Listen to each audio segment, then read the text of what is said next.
नमस्कार। आज हामी आर्थिक सर्वेक्षण 2082-83 का महत्त्वपूर्ण तथ्याङ्कको अध्ययन गर्नेछौँ। अ, यो आर्थिक सर्वेक्षण खास गरी यसमा आर्थिक, सामाजिक, सुशासन लगायतका विविध पक्षहरू समेटेर तयार पारिएको एउटा दस्तावेज हो। यसमा विभिन्न तथ्याङ्कहरू रहेका हुन्छन्। यो विशेष गरी लोकसेवा तयारी गर्नेहरूका लागि अति नै महत्त्वपूर्ण हुने गर्छ र यो लोकसेवाको तयारी गर्नेका साथसाथै अन्य सरकारवाला पक्षहरू, आम जनता सबैका लागि यो जान्दा राम्रै हुन्छ। त्यसैले यो सबैका लागि अति नै महत्त्वपूर्ण छ, किनकि यसले समग्र देशको अवस्थाको बारेमा चित्रण गर्ने भएकोले यो अति नै महत्त्वपूर्ण छ। आज हामी यो आर्थिक सर्वेक्षण 2082-83 को महत्त्वपूर्ण तथ्याङ्कहरूको बारेमा सरसर्ती हेर्नेछौँ। यसमा हामी अलि फास्ट क्विक रिभिजन जस्तो गर्नेछौँ, किनकि हामीलाई अलि छोटो समयमा धेरै पढ्नुपर्ने भएको हुनाले छोटो समयमा धेरै अध्ययन गर्नको लागि अलि फास्ट जाने हुनसक्छ। यसमा चाहिँ हामी क्षमा प्रार्थी छौँ। अब हामी सुरु गरौँ। अब हामी सर्वप्रथम चाहिँ नेपालको आर्थिक सर्वेक्षण 2082-83 भनेको छ। 82-83 को अवस्था हामी हेर्दछौँ र यसमा विश्व आर्थिक वृद्धि सन् 2026मा 3.1%। सन् यो विश्वको चाहिँ कति 2026मा विश्वको आर्थिक वृद्धि चाहिँ 3.1% रहने अनुमान छ र त्यस्तै विश्व उपभोक्ता मुद्रास्फीति चाहिँ सन् 2026मा 6% हुने कुरा उल्लेख गरेको छ र चालु आर्थिक वर्षमा नेपालको कुरा गर्दा नेपालको कुल ग्रस्त उत्पादन चाहिँ 66 खर्ब 9 करोड रहने अनुमान छ। हाम्रो जिडिपीको आकार कत्रो हुने अनुमान छ 66 खर्ब 9 अर्ब 66 खर्ब 9 करोड रहने अनुमान गरिएको छ। त्यस्तै चालु आर्थिक वर्षमा चालु आर्थिक वर्ष भनेको 82-83 नेपालको आर्थिक वृद्धि दर 3.85%, कति 3.85% रहने अनुमान छ। त्यस्तै चालु आर्थिक वर्षको फागुनसम्म उपभोक्ता मुद्रास्फीति कति रहेको छ 2.13% हाम्रो मुद्रास्फीति रहेको छ। अब हाम्रो यो दक्षिण एसियाको कुरा गर्दाखेरि सन् 2026मा भुटानको आर्थिक वृद्धि दर सबैभन्दा बढी हुने अनुमान छ। उसको 7.5% आर्थिक वृद्धि दर हुने अनुमान गरिएको छ। अब हामी यो कुल ग्रस्त उत्पादनमा कुल जिडिपीमा चाहिँ नेपाल विभिन्न क्षेत्रगत योगदानको बारेमा अब हामी अध्ययन गर्नेछौँ। क्षेत्रगत अध्ययनको कुरा योगदानको कुरा गर्दाखेरि हाम्रो यो प्राथमिक क्षेत्र, द्वितीय क्षेत्र, तृतीय क्षेत्रमा चालु आर्थिक वर्षमा योगदान कुरा गरेको छ र हाम्रो वृद्धि दर कति रह्यो त भन्ने कुरा यसमा छ। अब हाम्रो चालु आर्थिक वर्षमा यो प्राथमिक क्षेत्रको योगदान चाहिँ 24.46% रहेको छ। त्यस्तै द्वितीय क्षेत्रको योगदान 13.73% र तृतीय क्षेत्रको 61.81% रहेको छ। कति रहेको छ? चालु आर्थिक वर्षमा प्राथमिक क्षेत्रको योगदान चाहिँ 24.46 र द्वितीय क्षेत्रको योगदान 13.73। त्यस्तै तृतीय क्षेत्रको योगदान चाहिँ 61.81% रहेको छ। त्यस्तै आर्थिक वृद्धि दरको कुरा गर्दाखेरि आर्थिक वृद्धि दर चाहिँ प्राथमिक क्षेत्रमा वृद्धि दर चाहिँ 1.63% रहने, त्यसपछि द्वितीय क्षेत्रमा चाहिँ 5.77% रहने र तृतीय क्षेत्रमा चाहिँ 4.21 रहने कुरा उल्लेख छ। अब गत आर्थिक वर्षमा कुरा गरेको छ। गत आर्थिक वर्षमा प्राथमिक क्षेत्रको योगदान चाहिँ 24.96 रहेको थियो। त्यस्तै गरेर द्वितीय क्षेत्रको योगदान 13.25 र तृतीय क्षेत्रको 61.80 रहेको छ। तपाईँले चालु आर्थिक वर्षको लागि अलि ध्यान दिनु होला। गत आर्थिक वर्षको भन्दा पनि चालु आर्थिक वर्षमा योगदान कति रह्यो? प्राथमिक क्षेत्रको 24.4 छ, द्वितीय क्षेत्रको योगदान 13.73 र तृतीय क्षेत्रको 61.81% र यिनीहरूको वृद्धि कति हुने कुरा छ त्यो कुरा पढ्नु होला। अब हाम्रो यो कृषि क्षेत्र छ। यसमा कृषि र गैर कृषि क्षेत्रको योगदानको कुरा गर्दाखेरि चाहिँ कृषि क्षेत्र, गैर कृषि क्षेत्र, कृषि क्षेत्रको 24%, गैर कृषि क्षेत्रको 76% रहने रहने कुरा छ। त्यस्तै गरी यसमा वृद्धि दर चाहिँ कति, वृद्धि दर चाहिँ 1.5, यो कृषि क्षेत्रको, गैर कृषि क्षेत्रको 4.54% रहने कुरा छ। त्यस्तै गरेर कुल ग्रस्त उत्पादनमा उद्योग क्षेत्रको योगदान चाहिँ यो 14.16% यसमा चाहिँ तृतीय क्षेत्रको प्लस यो खाद्य उत्खनन गरेर यसमा चाहिँ यो उद्योग क्षेत्र पर्छ। उद्योग क्षेत्रमा 14.16% रहने कुरा छ। यसमा पनि क्षेत्रगत चाहिँ यसमा अलिक विस्तृत रूपमा दिएको छ। यो प्राथमिक क्षेत्र, द्वितीय क्षेत्र, यसको बारेमा सरसर्ती हजुरले हेर्नुहोला। यसमा आफूलाई आवश्यक पर्ने तथ्याङ्कहरू लिन सक्नुहुन्छ। यसलाई पज गरेर मजाले हेर्नुहोला। यो यसमा प्राथमिक क्षेत्र र द्वितीय क्षेत्र, तृतीय क्षेत्रको बारेमा विस्तृत रूपमा दिएको छ। अब हामी यो प्रति व्यक्ति आयको कुरा गर्छौँ। चालु आर्थिक वर्षमा 82-83 कति हुनेछ भन्ने कुरा छ। यो प्रति व्यक्ति कुल ग्रास्त उत्पादन, प्रति व्यक्ति कुल ग्रास्त उत्पादन चाहिँ 1513 अमेरिकी डलर हुने। त्यस्तै गरेर प्रति व्यक्ति राष्ट्रिय आय चाहिँ यो 1535 अमेरिकी डलर हुने अनुमान छ। त्यस्तै प्रति व्यक्ति कुल खर्च योग्य आय चाहिँ 2044 रहने अनुमान छ। त्यसै 16औँ योजनाको अन्त्यसम्म हाम्रो कति पुर्याउन लक्ष्य छ हामीले अघि यो जानिसकेका छौँ, पहिला पनि अध्ययन गरिरहेका थियौँ। यो अहिलेको 16औँ योजनाको अन्त्यसम्म 3551 अमेरिकी डलर पुर्याउने लक्ष्य छ। दीर्घकालीन सोचमा चाहिँ हाम्रो 12,100 पुर्याउने लक्ष्य छ। यसरी हामी चाहिँ प्रति व्यक्ति आयका कुराहरू गऱ्यौँ। त्यसपछि अब हामी प्रदेशगत रूपमा प्रति व्यक्ति आयको कुरा गर्दा चाहिँ सबैभन्दा बढी प्रति व्यक्ति आय चाहिँ बागमती प्रदेशको रहेको छ, जुन 2644 हो। र सबैभन्दा कम चाहिँ मधेसको रहेको छ। मधेसको जम्मा 934 रहेको छ। प्रदेशगत रूपमा हेर्दाखेरि सबैभन्दा बढी बागमती प्रदेशको 2644 र मधेसको सबैभन्दा कम 934 रहेको छ। यो प्रदेशगत रूपमा हेर्दा अन्य प्रदेशको पनि सबै सरसर्ती हेर्नुहोला। यो प्रदेशका इक्जामहरूमा पनि सोध्न सक्छ। त्यसैले अन्य प्रदेशको पनि यसलाई हेर्न सक्नुहुन्छ। अब यो सङ्घ प्रदेश र स्थानीय तहको एकीकृत वित्तीय विवरणको कुरा गर्दाखेरि आर्थिक वर्ष 81-82मा 3 तहको सरकारको राजस्व सङ्कलन कुरा गर्दा जम्मा राजस्व सङ्कलन गरेको छ। यसले 12 खर्ब 41 अर्ब 70 करोड राजस्व सङ्कलन भएको छ। जसमध्ये यो सङ्घबाट सङ्कलित राजस्वको हिस्सा 92.1 रहेको छ भने प्रदेश र स्थानीय तहबाट 7.9% रहेको छ। यसले चाहिँ हाम्रो यो सङ्घ र प्रदेश तथा स्थानीय तहहरू बिचको राजस्व बाँडफाँड र त्यसबाट प्राप्त गर्ने राजस्व क्षमताको कुराहरू सबै कुराहरू यसबाट हामीले अनुमान लगाउन सकिन्छ। किनकि सङ्घ र प्रदेशले उठाउने राजस्वको उठाएको राजस्वको हिस्सा हेर्दाखेरि राजस्व अत्यन्त बढी, सङ्घबाट अत्यन्त बढी उठेको देखिन्छ, जुन 92.1% र 7.9% चाहिँ स्थानीय र प्रदेश सरकारबाट उठेको देखिन्छ। अब त्यस्तै गरी कर राजस्व र गैर कर राजस्वको हिस्साको हेर्दाखेरि कर राजस्वको हिस्सा 87.1% छ भने गैर कर राजस्वको हिस्सा 12.9% रहेको छ। स्वाभाविकैले कर राजस्वको हिस्सा बढी हुन्छ, गैर कर राजस्वको हिस्सा कम नै हुने गर्छ। त्यसैले कर राजस्वको हिस्सा कति 87.1% र गैर कर राजस्वको हिस्सा कति 12.9% रहेको छ।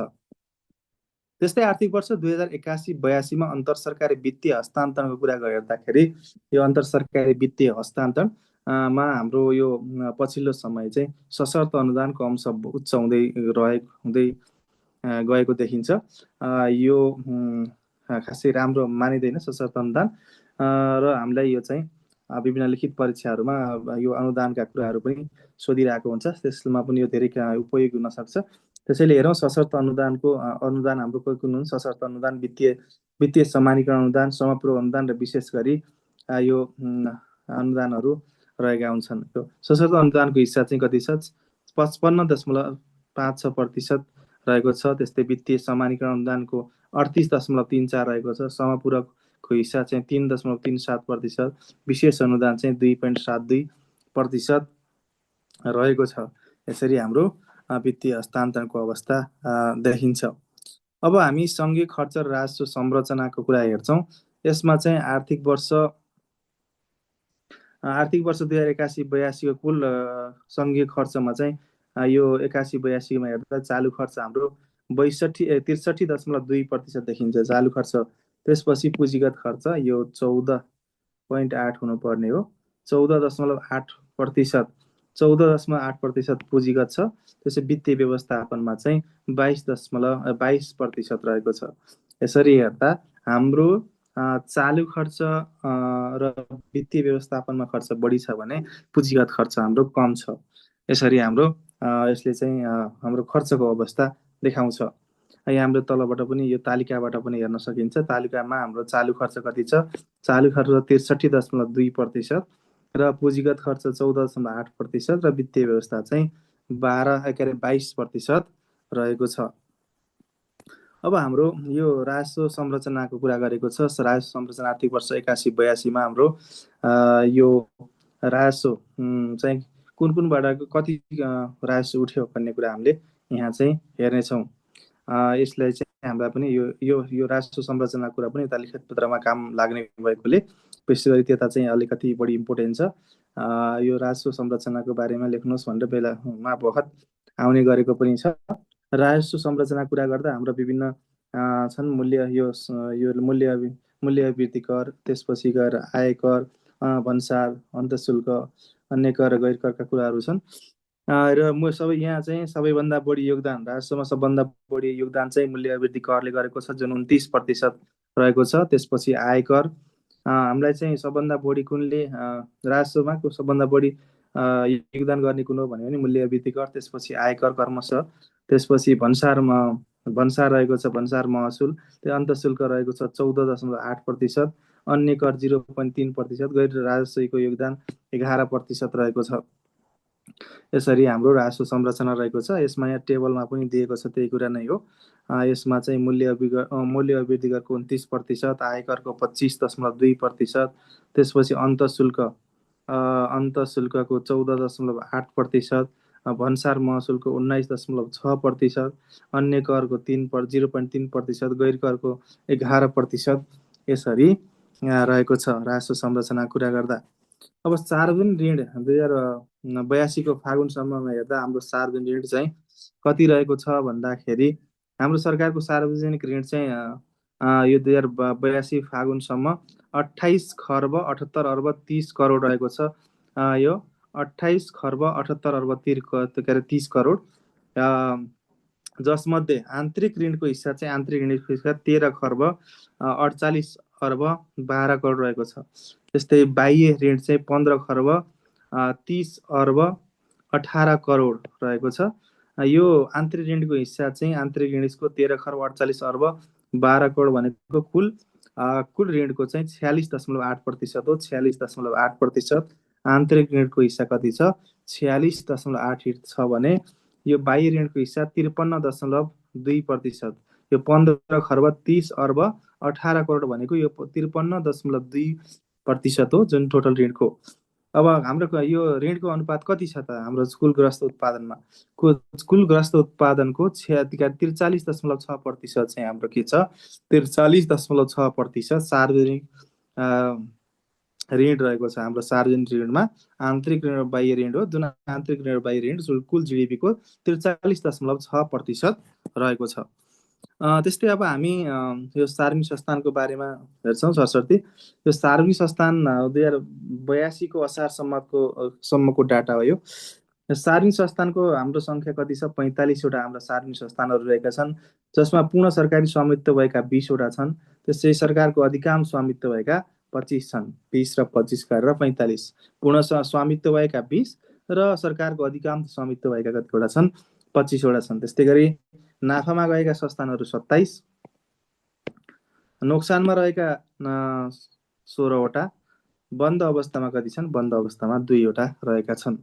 यसरी सार्वजनिक संस्थानको कुरा गर्दा सार्वजनिक संस्थानको सङ्ख्या 45 वटा, जसमा पूर्ण सरकारी स्वामित्वका 20 र सरकारको अधिकांश स्वामित्व भएका 25 वटा, नाफामा रहेका 27, नोक्सानमा रहेका 16, बन्द अवस्थामा 2 वटा रहेका छन्। अब हामीले यो विभिन्न संस्थानहरू छन्, तिनीहरू चाहिँ कुन ऐन अन्तर्गत स्थापना भएका हुन् भन्ने कुरा छ। यो कम्पनी ऐन अन्तर्गत कतिवटा स्थापना भएका छन् भन्ने सोध्यो भने 34वटा छ। संस्थान विशेष ऐन अन्तर्गत संस्थान विशेष ऐन 18, 11, 8वटा, सञ्चार संस्थान ऐनबाट एउटा, सहकारी ऐनबाट एउटा, संस्थान ऐन अनुसार एउटा, यसरी रहेको छ। र 2082 असार मसान्त सानो संस्थानमा यो स्वीकृत दरबन्दी कति छ भन्दा 38,285। हाम्रो उसमा यो सानो संस्थानतिर कति मान्छेहरू काम गरिरहेका छन् भन्ने यो तथ्याङ्कले पनि देखाउँछ। यो तथ्याङ्कले के गर्छ भन्दाखेरि स्वीकृत दरबन्दी यति छन् भन्ने कार्यरत कर्मचारी चाहिँ 30,382 जनाले अहिले काम गरिरहेका छन् भन्ने कुरा यहाँबाट हामी स्पष्ट हुन सक्छौँ। त्यस्तै 2082 को असारसम्म सार्नी संस्थान नेपाल सरकारको लगानीको कुरा छ। नेपाल सरकारले 82सम्म यो सार्नी संस्थानमा 7 खर्ब 98 अर्ब 56 करोड 35 लाख लगानी गरेको छ, जसमा सेयर लगानी र ऋण लगानी गर्छ। सेयर लगानी र ऋण लगानी गर्ने हो। सेयर लगानी गरेको छ 3 खर्ब 70 अर्ब 25 करोड 20 लाख र ऋण लगानी गरेको छ 4 खर्ब 28 अर्ब 31 करोड 15 लाख। यसले ऋण लगानी गरेको छ। दुईटै सेयर ऋण गरेर नेपाल सरकारले 7 खर्ब 98 अर्ब 56 करोड 35 लाख लगानी गरेको देखिन्छ। अब हामी सार्वजनिक संस्थानको वर्गीकरणको कुरा गर्छौँ। सार्वजनिक संस्थानलाई कार्य प्रकृतिका आधारमा 6 भागमा वर्गीकरण गरिएको छ। 6 भागमा वर्गीकरण गरिएको छ। औद्योगिक क्षेत्र अन्तर्गत 10वटा, वित्तीय क्षेत्र अन्तर्गत 10वटा, सेवा क्षेत्र अन्तर्गत 11वटा, सामाजिक क्षेत्रमा 5वटा, जनउपयोगीमा 5वटा, व्यापारिक क्षेत्रमा 4वटा गरेर यसलाई वर्गीकरण गरिएको छ। सार्वजनिक क्षेत्रको वर्गीकरणमा पनि त्यसभित्रका पनि अन्य छन्, त्यसलाई हामीले छरछरतिर छौँ किनकि यसमा हामीलाई यो त्यस अन्तर्गत जस्तो औद्योगिक क्षेत्र अन्तर्गत कुन पर्छ कुन पर्दैन भन्ने कुराहरू पनि जानकारी राख्नुपर्छ, किनकि यस अन्तर्गतमा प्रश्न सोध्ने गरेको छ। देखाएको मध्ये कुनमा पर्छ कुनमा पर्दैन जस्ता लगायतका प्रश्नहरू विगतमा सोधेको देखिन्छ। त्यस्तै औद्योगिक क्षेत्र अन्तर्गत पर्ने संस्थामा 10वटा छन्, जसमा दुग्ध विकास संस्थान, त्यसपछि जडीबुटी उत्पादन तथा प्रशोधन कम्पनी लिमिटेड, हेटौडा सिमेन्ट उद्योग लिमिटेड, जनकपुर चुरोट कारखाना लिमिटेड, नेपाल औषधि लिमिटेड, उदयपुर सिमेन्ट उद्योग limited, Nepal orient magnesite private limited, Butwal धागो कारखाना limited, Nepal metal company limited, Dhaubadi फलाम कारखाना लिमिटेड। यिनीहरूलाई सरस्वती अलि भिजुअलाइज गर्नु होला, हेर्नु होला। 3-4 पटक दोहोऱ्याएपछि लगो यो आउँछ। अब अर्को जनउपयोगी क्षेत्रमा चाहिँ नेपाल खानेपानी संस्थान, नेपाल विद्युत प्राधिकरण, नेपाल दूरसञ्चार कम्पनी लिमिटेड, विद्युत उत्पादन कम्पनी लिमिटेड, राष्ट्रिय प्रसारण गिरण कम्पनी लिमिटेड रहेको छ जनउपयोगीमा। अब व्यापारिक क्षेत्रमा चाहिँ यो कृषि सामग्री कम्पनी, कृषि सामग्री, त्यसपछि गएर अर्को खाद्य व्यवस्था तथा व्यापार कम्पनी, त्यसपछि नेपाल आयल निगम लिमिटेड, नेपाल वन निगम लिमिटेड, यिनीहरू चाहिँ व्यापारिक क्षेत्रका संस्थानहरू हुन्। त्यस्तै गरेर वित्तीय क्षेत्रमा हाम्रो 10वटा छन्। 10मा एउटा पहिलो छ कृषि विकास बैंक लिमिटेड, राष्ट्रिय जीवन बिमा कम्पनी लिमिटेड, राष्ट्रिय बिमा कम्पनी लिमिटेड, राष्ट्रिय वाणिज्य बैंक लिमिटेड, निक्षेप तथा कर्ज सुरक्षण कोष, नेपाल स्टक एक्सचेन्ज लिमिटेड, नागरिक लगानी कोष, hydro electricity investment development company limited, Nepal bank limited, CDS and clearing limited रहेका छन्। अब त्यस्तै गरेर सामाजिक क्षेत्रमा सांस्कृतिक संस्थान, गोर्खापत्र संस्थान, जनक शिक्षा सामग्री केन्द्र लिमिटेड, सार्वजनिक सेवा प्रसारण नेपाल, राष्ट्रिय आवास कम्पनी लिमिटेड रहेका छन्। त्यस्तै गरेर सेवा क्षेत्र अन्तर्गत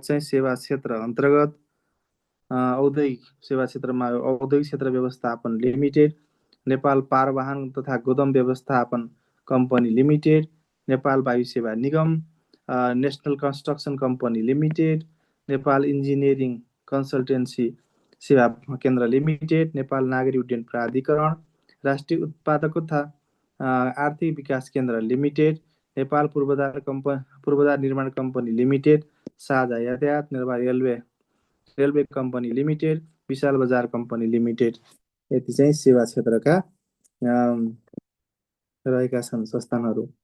अब हामी यहाँ चाहिँ यो उच्च नाफा र घाटामा रहेका संस्थानहरूको कुरा गर्नेछौँ।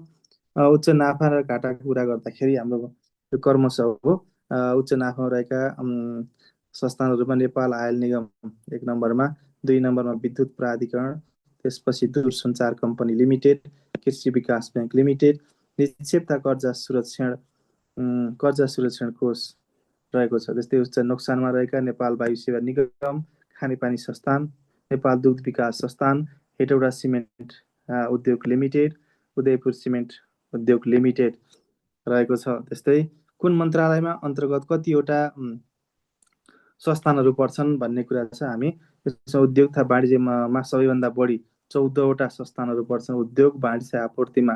त्यस्तै गरेर दोस्रोमा अर्थमा कति पर्छ, 10वटा संस्थान पर्छन्। पूर्वाधार विकासमा 7वटा, कृषि वन तथा पर्यावरणमा 4वटा, ऊर्जा जलस्रोत तथा सिँचाइमा 3वटा, सूचना तथा सञ्चारमा 3वटा, संस्कृति पर्यटन तथा नागरिक उड्डयन 3वटा, शिक्षा तथा खेलकुदमा 1वटा रहेका छन्।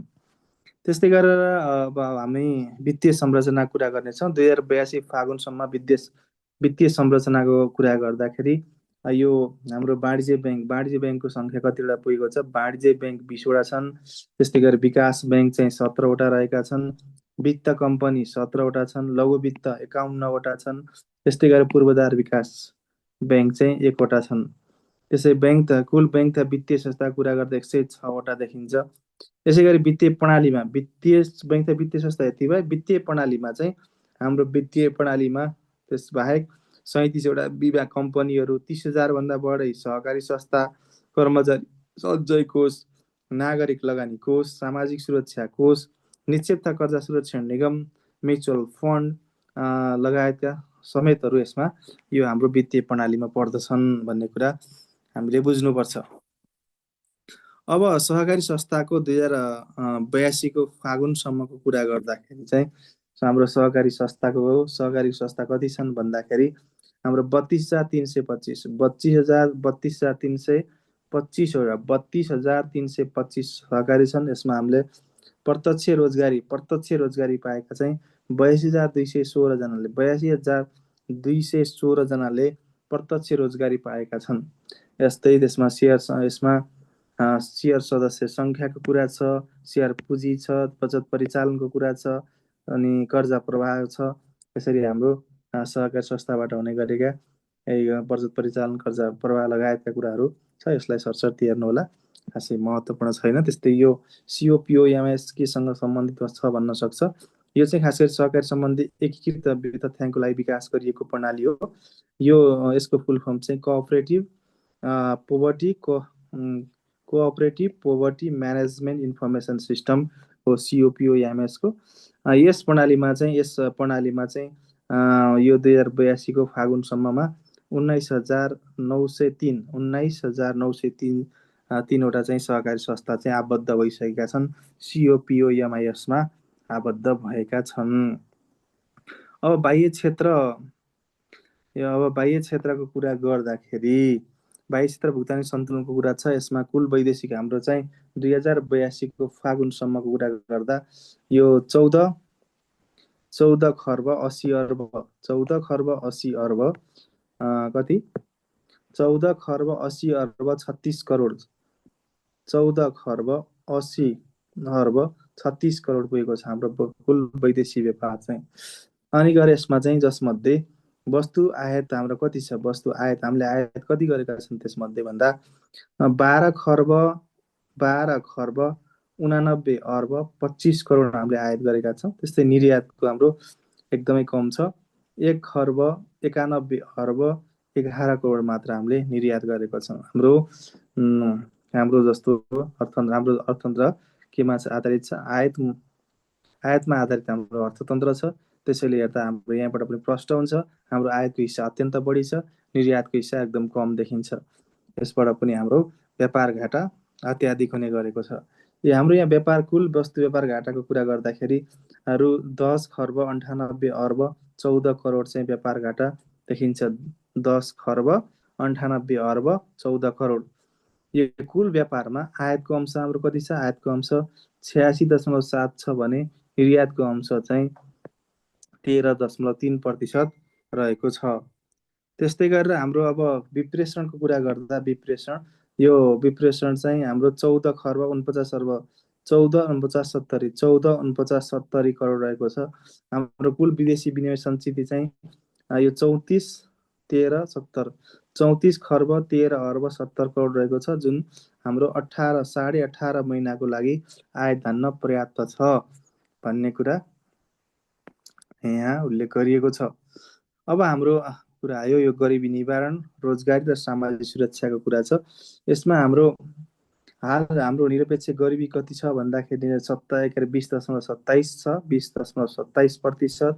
त्यस्तै बहुआयामिक गरिबीको कुरा गर्दा 17.4%, मानव विकास सूचाङ्क 0.62%, जिनी गुणक हाम्रो 0.3, लैङ्गिक विकास सूचाङ्क 0.885 रहेको छ। 16औं योजनाको अन्त्यसम्म हाम्रो 16औं योजना छ। यो 16 अहिले हाल चालु 16औं योजना। 16औं योजनाको निरपेक्ष गरिबी चाहिँ 12%मा झार्ने लक्ष्य छ भने हाम्रो दीर्घकालीन सोचमा निरपेक्ष गरिबीको अन्त्य गर्ने, त्यसपछि बहुआयामिक गरिबीलाई 3%मा झार्ने हाम्रो लक्ष्य रहेको छ। यो चार्ट हेर्न सक्छौँ। यो चार्टमा हाम्रो यो मानव विकास सूचाङ्कको अवस्था देखाएको छ। यो मानव विकासको सूचाङ्कको अवस्था हाम्रो बिस्तारै सुधार हुँदै गएको देखिन्छ। सन् 1990मा 0.404 रहेको हाम्रो मानव विकास सूचाङ्क अहिले 2023मा आउँदा 0.622 रहेको देखिएको छ। त्यस्तै गरी अब हामी कृषि, भूमि सुधार र वनको कुरा गर्छौँ। अब यसमा नेपालमा चाहिँ यो कृषि गणनाको सुरुवात विक्रम सम्वत 2018 सालबाट भएको थियो। त्यसपछि यो हरेक 10 वर्षमा हुने गर्छ। हरेक 10 वर्षमा कृषि गणना हुने गर्छ। विक्रम सम्वत 2078मा भएको गणना हाम्रो चाहिँ 7औं कृषि गणना थियो। 2078को गणना अनुसार हाम्रो जम्मा परिवार सङ्ख्या कति छ? हाम्रो परिवार सङ्ख्या भनेको 78को गणना अनुसार 66,937 हो। जम्मा परिवार मध्ये जम्मा परिवार 66,937 मध्ये हाम्रो परिवारको कति परिवार कृषिमा छ भन्दा 62% परिवार चाहिँ कृषिमा आश्रित छ, कृषिमा संलग्न छ। त्यो भनेको यो 62% भनेको 41 30 789 41 30 789 41 30 789 रहेको हो। 2082को फागुनसम्ममा सिँचाइ सुविधाको कुरा गर्दाखेरि हाम्रो कृषियोग्य जमिन हाम्रो कति छ? 35,57,764 रहेको छ। 35,57,764 रहेको छ, जसमा कृषियोग्य जमिनको यो जमिनमा कति प्रतिशत सिँचाइ पुगेको छ भन्दा कृषियोग्य जमिनको 44.63% सिँचाइ पुगेको छ कृषियोग्य जमिनको। र सिँचाइ योग्य जमिनको हामीले सिँचाइ गर्ने जमिनकोमा चाहिँ सिँचाइ योग्य जमिनको चाहिँ 62.61% मा सिँचाइ सुविधा पुगेको छ। कृषियोग्य जमिनको 44.63 र सिँचाइ योग्य जमिनको चाहिँ 62.61% मात्र सिँचाइ सुविधा पुगेको छ। अब हामी यता राष्ट्रिय कृषि आधुनिकीकरण कार्यक्रम 2082-83 को कुरा गर्छौँ। यसमा सुपर जोन हाम्रो कति छ? सुपर जोन 21वटा रहेको छ।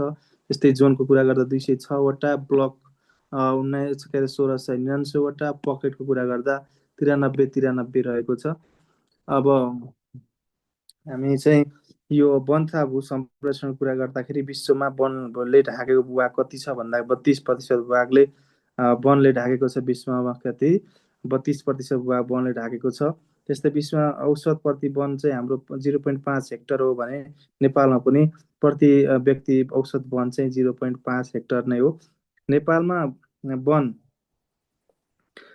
वनको कुरा गर्दा कुल वन क्षेत्र हाम्रो कति छ? 46.08%। त्यस्तै वन 43 कुल वन मध्ये वनको हिस्सा 43.38 र झाडी तथा बुट्यानको 2.70 गरेर हाम्रो 46.08 कुल वन क्षेत्र रहेको छ।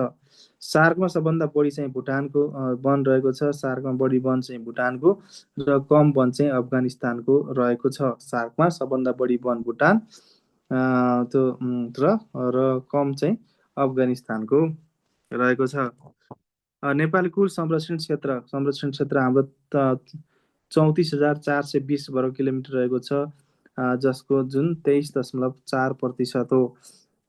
कुल क्षेत्रफलको 23.4 हाम्रो कुल संरक्षण क्षेत्र 34,420 वर्ग किलोमिटर हो। त्यसमा 23.4% के हो कुल संरक्षित क्षेत्र रहेको छ। हाल वन्यजन्तुको सङ्ख्या भनेको छ, यो अघि केही समय अगाडिको डाटा हो, नयाँ डाटा अझै अपडेट भएको छैन। बाघको सङ्ख्या हाम्रो 355 रहेको छ, 355। अर्नाको सङ्ख्या 498 र गैँडाको सङ्ख्या 752 र कृष्णसारको सङ्ख्या 507 रहेको छ। अब यो राष्ट्रपति चुरे तराई मधेस संरक्षण कार्यक्रम रहेको छ। आर्थिक वर्ष 66-67बाट चाहिँ के हो भन्दाखेरि राष्ट्रपति चुरे संरक्षण कार्यक्रम कार्यान्वयन सुरुवात भएको थियो। नेपालका प्रथम राष्ट्रपति डाक्टर रामवरण यादवको विशेष पहलमा भएको मानिन्छ। चुरे क्षेत्रले 37वटा जिल्लालाई छोएको छ। चुरे क्षेत्रले नेपालको कुल भागको 12.78%, 12.78% भूभागको घटेको छ। राष्ट्रिय चुरे संरक्षण दिवस हरेक वर्षको असार 2 गते मनाइन्छ र 2083 को कतिौँ दिवस हो? 12औँ दिवस हो। 2082 को नारा चाहिँ चुरेको माटो चुरेलाई सफा पानी सबैलाई भन्ने रहेको छ। राष्ट्रपति चुरे तराई मधेस संरक्षण विकास समितिको गठन 2071 असार 2 गते भएको थियो। चुरे पर्वतको अर्को नाम चाहिँ शिवालिक पर्वत हो। त्यस्तै गरी समुद्र सतहदेखि 610 देखि 1872 मिटरको उचाइसम्म भएको पर्वतमाला नै के हो? चुरे हो। चुरे भागको अग्लो भाग चाहिँ कैलालीको गारबा हो, जुन 1872 मिटर छ। चुरे पर्वतको धेरै भाग कैलाली जिल्लामा पर्छ। कम भाग चाहिँ ललितपुर जिल्लामा पर्छ। सबभन्दा फराकिलो चुरे पर्वत चाहिँ दाङको देवखुरीमा पर्दछ। सबभन्दा कम फराकिलो चुरे पर्वत मकवानपुर जिल्लामा पर्छ भन्ने कुरा रहेको छ। आजलाई हामी यति नै गर्छौँ। हामी भिडियो अलि लामो हुन लाग्यो। हामी आज अरू चाहिँ अर्को भिडियोमा हामीले पढ्नेछौँ। आजलाई हामी यति नै गर्छौँ। यो तयार गर्ने क्रममा कुनै गल्ती त्रुटि भएको भए सकारात्मक फिडब्याकको अपेक्षा गर्दछु र अर्को भिडियोमा भेट्ने बाचा गर्दै अहिलेलाई हामी बिदा हुन्छौँ। हस्त नमस्ते, धन्यवाद सबैलाई। अर्को भिडियोमा भेट्ने नै छौँ।